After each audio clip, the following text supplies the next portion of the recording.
Hot flashes, irritability, intimate dryness, even unsatisfying sex. Hi, I'm Dr. Alyssa Dweck, a board-certified OBGYN who has spent over 20 years helping women just like you safely find relief from these very natural symptoms without having to resort to hormones. To help my patients feel their best, I recommend products from Bonafide Health. Bonafide is a women's health company dedicated to providing women with non-hormonal and clinically validated products that work. Bonafide provides safe and effective solutions to manage a range of menopausal, sexual health, and PMS-related symptoms. That's why I recommend Bonafide products to my patients every day. In fact, I am also a Bonafide medical advisor. What I like most is that Bonafide products provide women real relief without compromise. Ladies, don't waste another minute feeling less than your best. Go to hellobonafide.com and use code radio39 to save 20%. That's hellobonafide.com and code radio39. These statements have not been evaluated by the FDA. These products are not intended to diagnose, treat, cure, or prevent any disease. Offer valid on subscription only.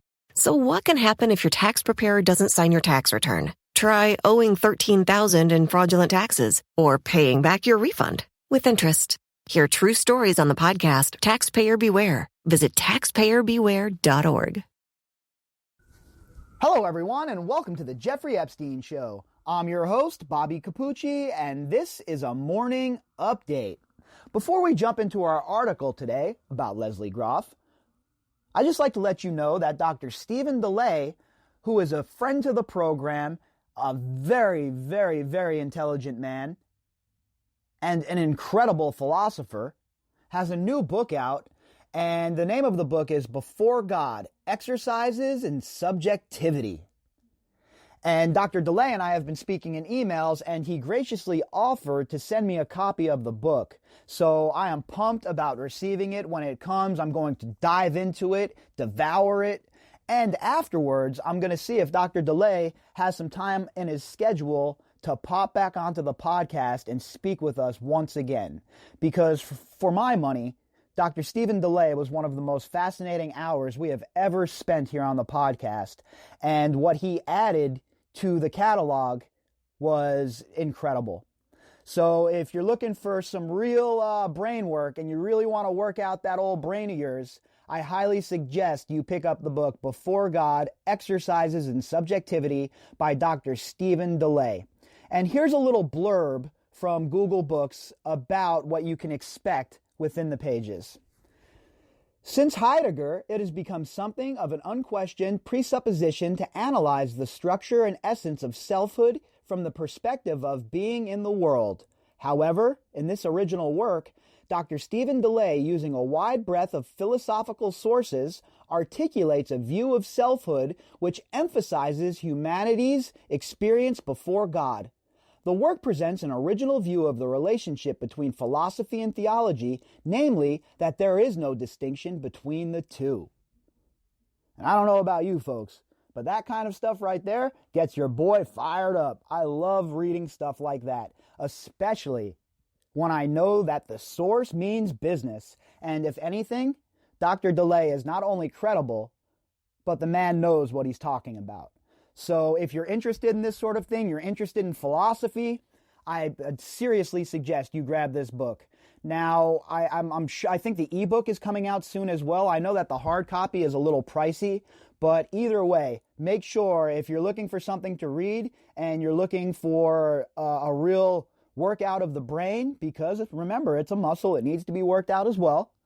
I really suggest you take a look and you grab this book. So I'm going to try and get Dr. DeLay back on. After I read the book, I want to read it first before I ask questions about it, obviously. And so I'm going to talk with Dr. DeLay, try and get it set up. After I read the book, I'll have him come on, and then we'll be able to speak with him about it. And also, if you decide to pick the book up and you have some questions, make sure you shoot me some emails, and I will read those emails on air with Dr. DeLay if and when we can get him to come back on. So that's something that we can be looking forward to going forward. And also, if you're looking to read something and you want to get that brain worked out and you're bored, you're still quarantined, whatever it may be, this is the perfect time to pick up the book, Before God, Exercises in Subjectivity. All right, so on to our article for the day, the morning, I should say. Today we're going to talk about one of Jeffrey Epstein's core four who feels like she is being besmirched.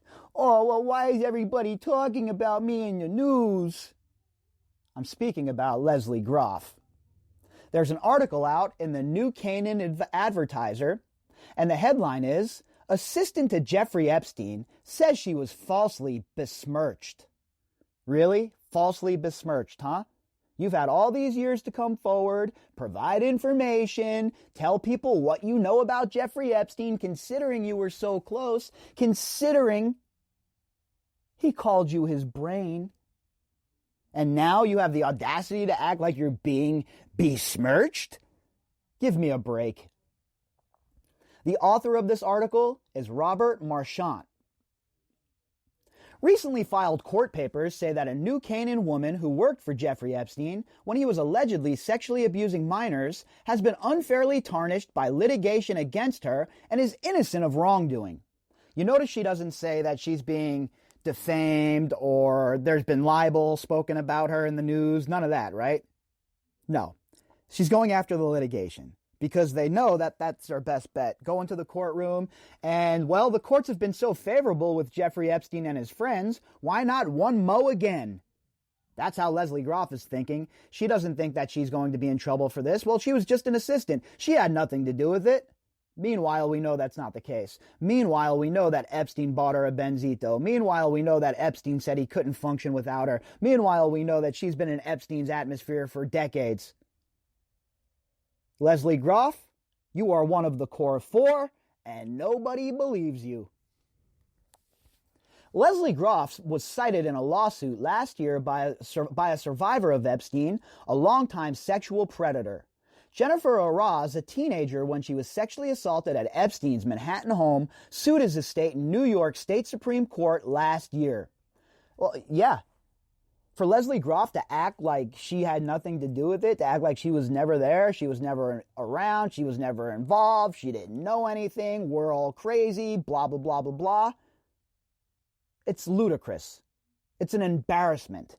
And anybody who is buying this BS is naive at best. Lesley Groff and Jeffrey Epstein were as tight could be. All you have to do is listen to the survivors and they will tell you the story. Because folks, that's what it comes down to. When you break this down to its very visceral core, what this comes down to is, who do you believe at this point? Do you believe these survivors, or do you believe these scumbags that were hanging out with Jeffrey Epstein, who have had all the time in the world to come forward and speak out against what was occurring, but have yet chosen not to do so? But we're supposed to believe that Lesley Groff is being besmirched. Please, okay? Nobody's buying it. Groff was a secretary working for Epstein who was found dead in a federal lockup in August, presumably by suicide. Let's drop out presumably and go with allegedly, huh? And she was more than a secretary. What kind of secretary do you know that has a brand new Benz? What kind of secretary do you know that's making six figures? What kind of secretary do you know that's called Jeffrey Epstein's brain? That's not a secretary, folks. That's a confidant. That's somebody in his inner circle. That's somebody that has knowledge of what is going on and has knowledge of how this criminal enterprise is being run. That suit filed by Araz's attorneys contended that Ms. Groff directly facilitated as well as conspired with Epstein and the other co-conspirators to make possible and otherwise facilitate the sexual offenses committed against minor plaintiff Ms. Aroaz. It is seeking damages from the Epstein estate. Yeah, as it should. The audacity of Lesley Groff here to act like she was not a part of this, to act like she is a victim in all of this, and all of the evidence that has been compiled against her is a bunch of BS. These people truly think that all of their old tactics are going to work in the new world. Well, they're about to find out that they are wrong. They're about to find out that they are in for a very, very big surprise this time around. Because people like Lesley Groff and the Core Four Your days of running are over. Your days of hiding are over. Your days of not being put on blast in the media, well, at least in the independent media, are over. And you have nobody but yourself to blame. Groff had denied allegations previously through a New York lawyer, Michael Bachner, and now a more robust defense has been put forward in a motion filed last week on her behalf. Groff played no part in facilitating Epstein's crimes, according to a motion to dismiss the lawsuit in which she was named. And again, folks, this stuff doesn't all happen in a vacuum. You notice how all of this stuff is happening at the same time? You notice how the MLA was released, and now we have one of the core four coming out with this suit here, filing paperwork in the case of her being a facilitator. You think this is all just happening coincidentally? Of course not. There is much more going on behind the scenes.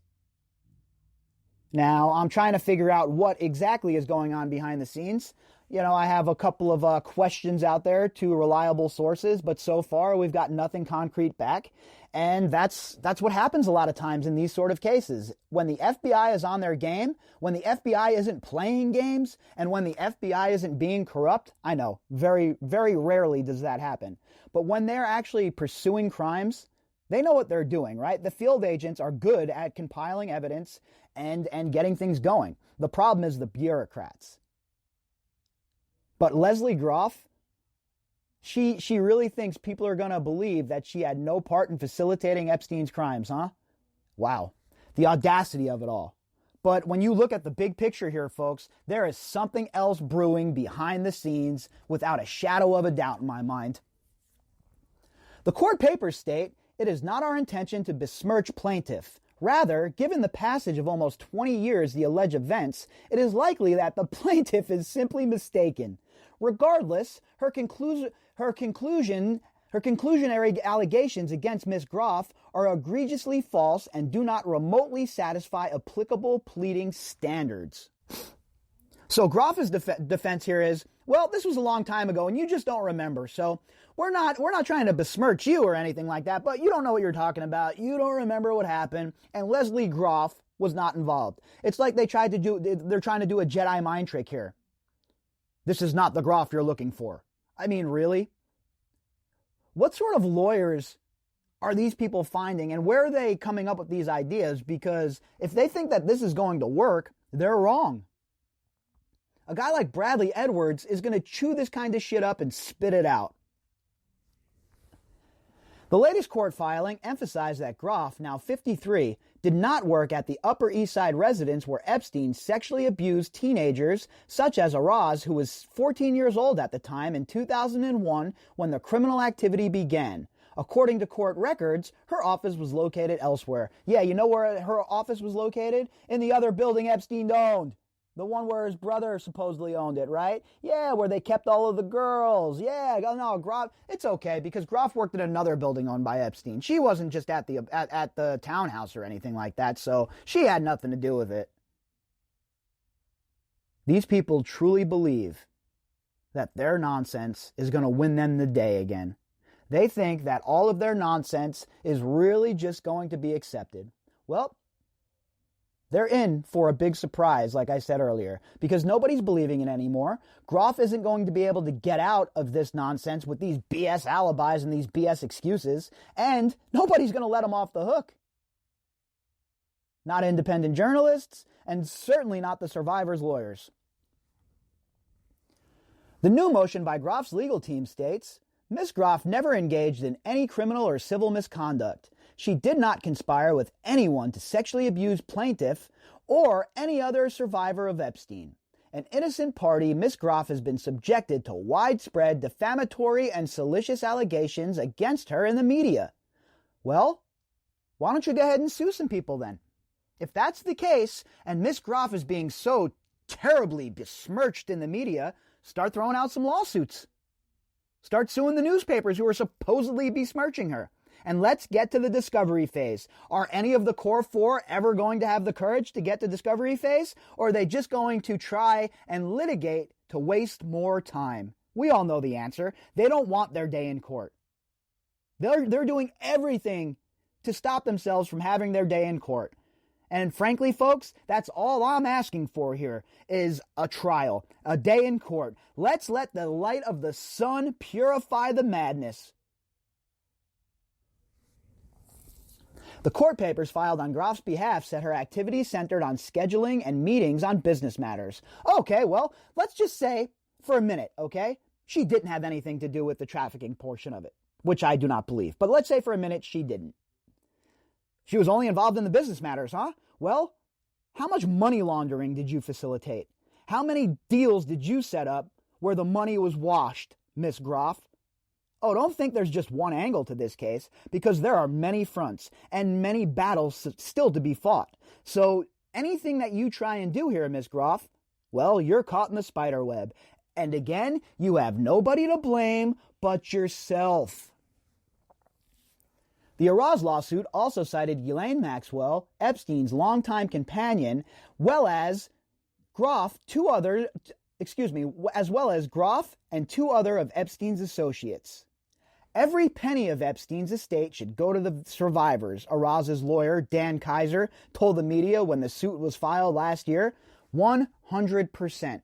I've been saying that from the beginning. Back the Brinks truck up. Each one of these girls should get pieced off with a fat chunk of change. I'm talking windfall status, because what they went through with Jeffrey Epstein, and then what the media did to them, and to pile it on top, what the prosecution has done to them.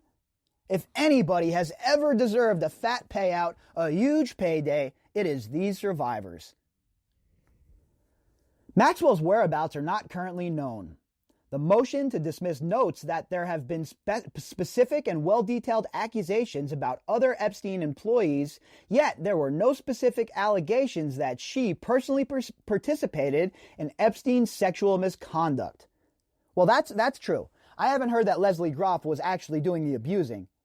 But that doesn't make her any better, really, right? She was enabling this, procuring these girls, helping Jeffrey Epstein facilitate this, manage the fallout, make sure Epstein knew where he was going. Again, she was Jeffrey Epstein's brain. That's what Epstein said. A court date is scheduled for August 14th on the latest motion in the case. A call left with Aroaz's lawyer, Dan Kaiser, was not returned. Groff's legal team had no comment. A number of lawsuits have been filed by alleged victims of Epstein. Groff was named as a potential co-conspirator in another court document, a secret non-prosecution agreement that Epstein managed to secure in 2008. Imagine that. If Groff had nothing to worry about, if she wasn't involved in any of the crimes, why was it so important that she was cut in on that immunity deal? Answer me that, Mr. Lawyer for Lesley Groff. The agreement related to Epstein's misconduct came to light last year, triggering new investigations into his activities and his eventual arrest. That pretty much sums it up, right? Why did Lesley Groff need to be part of that immunity deal if she had nothing to offer, if she didn't have the goods on Jeffrey Epstein and the organization? Folks, they are not going to be able to muddy the waters this time. They can file all the lawsuits they want, they can go crazy with their lawsuits, and they can try and litigate this till the cows come home.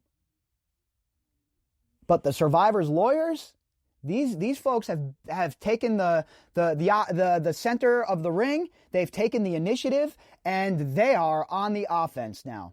You see the difference when you go on offense and then playing defense all the time? You have to take the initiative. You have to force the issue. And that's the point we're at now, folks. The issue is being forced, and you see all of the scum that remains in the shadow of Jeffrey Epstein's death begin to scurry like the rats that they are. If you'd like to contact me, you could do that at bobbycapucci@protonmail.com. That's BOBBYCAPUCCI@protonmail.com. You can also find me on Twitter at BOBBY_CAPUCCI. All right, everybody, we'll be back later on, and we'll do it all over again. I hope you all enjoy your Saturday. Hot flashes, irritability, intimate dryness, even unsatisfying sex. Hi, I'm Dr. Alyssa Dweck, a board-certified OBGYN who has spent over 20 years helping women just like you safely find relief from these very natural symptoms without having to resort to hormones. To help my patients feel their best, I recommend products from Bonafide Health. Bonafide is a women's health company dedicated to providing women with non-hormonal and clinically validated products that work. Bonafide provides safe and effective solutions to manage a range of menopausal, sexual health, and PMS-related symptoms. That's why I recommend Bonafide products to my patients every day. In fact, I am also a Bonafide medical advisor. What I like most is that Bonafide products provide women real relief without compromise. Ladies, don't waste another minute feeling less than your best. Go to hellobonafide.com and use code radio39 to save 20%. That's hellobonafide.com and code radio39. These statements have not been evaluated by the FDA. These products are not intended to diagnose, treat, cure, or prevent any disease. Offer valid on subscription only. No matter where you go, Vons and Albertsons can help get you there with savings at the pump. Earn gas rewards by shopping at Vons or Albertsons. Then redeem rewards at participating Chevron, Texaco, or Vons gas stations. Save on groceries and save at the pump. Maximum gas reward at participating Chevron or Texaco stations is 20 cents per gallon and $1 per gallon at Vons stations in a single fill-up up to 25 gallons. Other restrictions and exclusions apply. For complete details, go to vonsoralbertsons.com/rewards.